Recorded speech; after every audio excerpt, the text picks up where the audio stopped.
Sa Batangas City, 'pag sinabing Huwebesan, iyon ay ang araw ng Tiangge o ang araw ng Baraka na ginaganap tuwing Huwebes, kung saan dumadayo ang iba't ibang mga magtitinda mula sa iba't ibang mga lugar para dito magbenta ng kanilang mga produkto.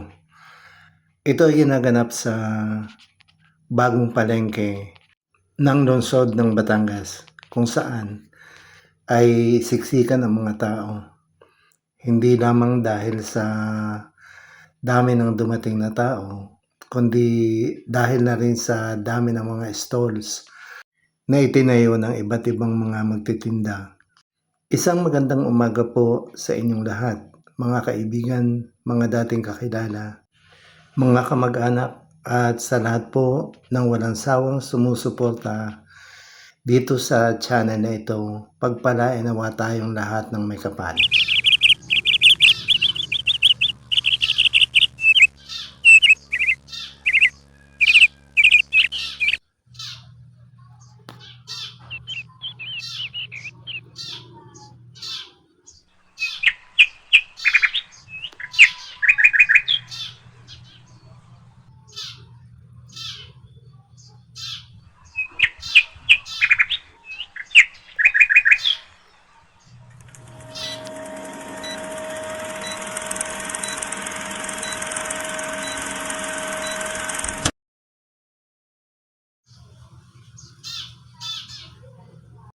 Bigla po ay naisipan naming pumunta sa Huwebesan upang manood man lamang ng iba't ibang mga paninda na galing sa iba't ibang mga lugar.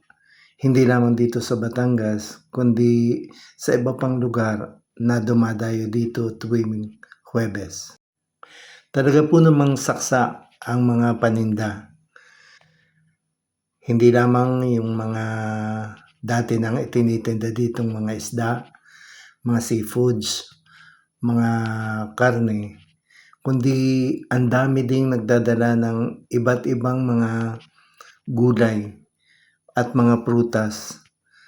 At siyempre, higit na mura ang bilihin kapag Huwebes kaysa sa ordinaryong araw. At ang dami pong mga panindang nagagandahang mga damit. Lahat po halos ay mabibili kapagka Huwebes. Sa kasalukuyan po ay binabaybay natin ang kahabaan ng Alangilan National Highway papunta sa Bagong Palengke.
So ito na po yung aming napamili.